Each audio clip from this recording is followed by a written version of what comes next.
Okay?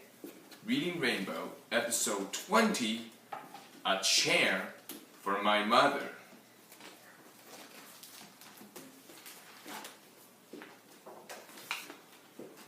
My mother works as a waitress in the Blue Tile Diner. After school, sometimes I go to meet her there.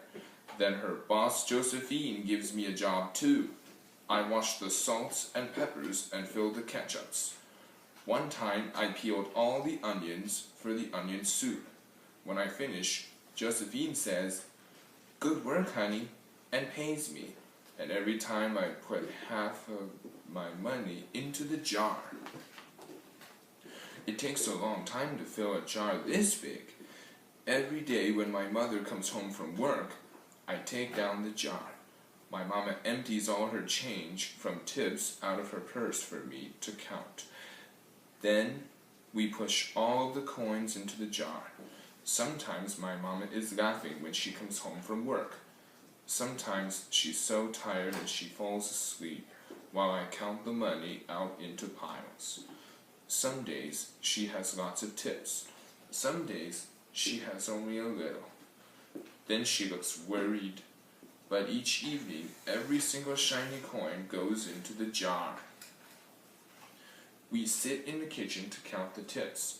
Usually, Grandma sits with us too. While we count, she likes to hum.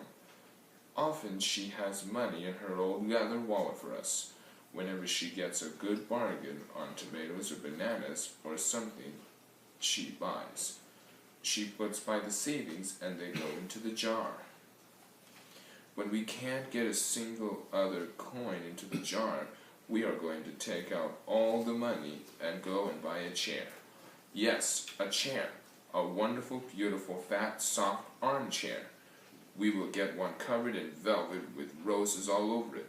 We are going to get the best chair in the whole world.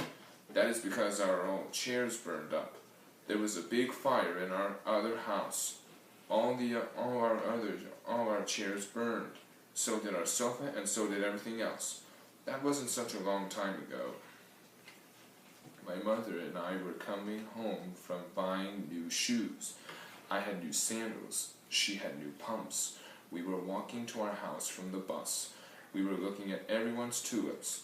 She was saying she liked red tulips, and I was saying I liked yellow ones. Then we came to our block. Right outside our house stood two big fire engines. I could see lots of smoke. Tall orange flames came out of the roof. All the neighbors stood in a bunch across the street. Mama grabbed my hand and we ran. My Uncle Sandy saw us and ran to us. Mama yelled, "Where's Mother?" I yelled, "Where's my grandma?" My Aunt Ida waved and shouted, "She's here, she's here. She's okay. Don't worry." Grandma was all right. Our cat was safe too, though it took a while to find her, but everything else in our whole house was spoiled. What was left of the house was turned to charcoal and ashes. We went to stay with my mother's sister, Aunt Ida, and Uncle Sandy. Then we were able to move into the apartment downstairs. We painted the walls yellow. The floors were all shiny, but the rooms were very empty. The first day we moved in, the neighbors brought pizza and cake and ice cream, and they brought a lot of other things too. The family across the street brought a table and 3 kitchen chairs. The very old man next door gave us a bed from when his children were little. My other grandpa brought us his beautiful rug. My mother's other sister, Sally, had made us red and white curtains. Mama's boss, Josephine, brought pots and pans, silverware and dishes. My cousin brought me her own stuffed bear. Everyone clapped when my grandma made a speech. "You are all the kindest people," she said, "and we thank you very, very much. It's lucky we're young and can start all over." That was last year, but we still have no sofa and no big chairs. When Mama comes home, her feet hurt. "There's no good place for me to take a load off my feet," she says. When Grandma wants to sit back and hum and cut up potatoes, she has to get it as comfortable as she can on a hard kitchen chair. So that is how come Mama brought home the biggest jar she could find at the diner, and all the coins started to go into the jar. Now the jar is too heavy for me to lift down. Uncle Sandy gave me a quarter. He had to boost me up so I could put it in. After supper, Mama and Grandma and I stood in front of the jar. Well, I never would have believed it, but I guess it's full, Mama said. My mother brought home little paper wrappers for the nickels and the dimes and the quarters. I counted them all out and wrapped them all up. On my mother's day off, we took all the coins to the bank. The bank exchanged them for $10 bills. Then we took the bus downtown to shop for our chair. We shopped through 4 furniture stores. We tried out big chairs and smaller ones, high chairs and low chairs, soft chairs and harder ones. Grandma said she felt like Goldilocks in the 3 Bears trying out all the chairs.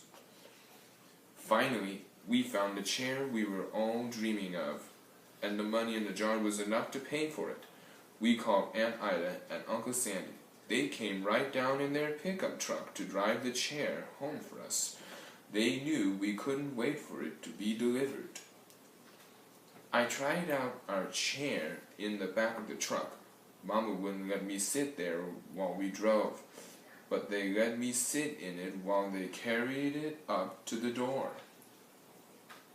We set the chair right beside the window with the red and white curtains. Grandma and Mama and I all sat in it while Aunt Ida took our picture.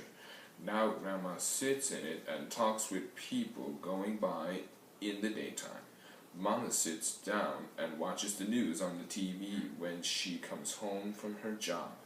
After supper, I sit with her and she can reach right up and turn out the light if I fall asleep in her lap. The end.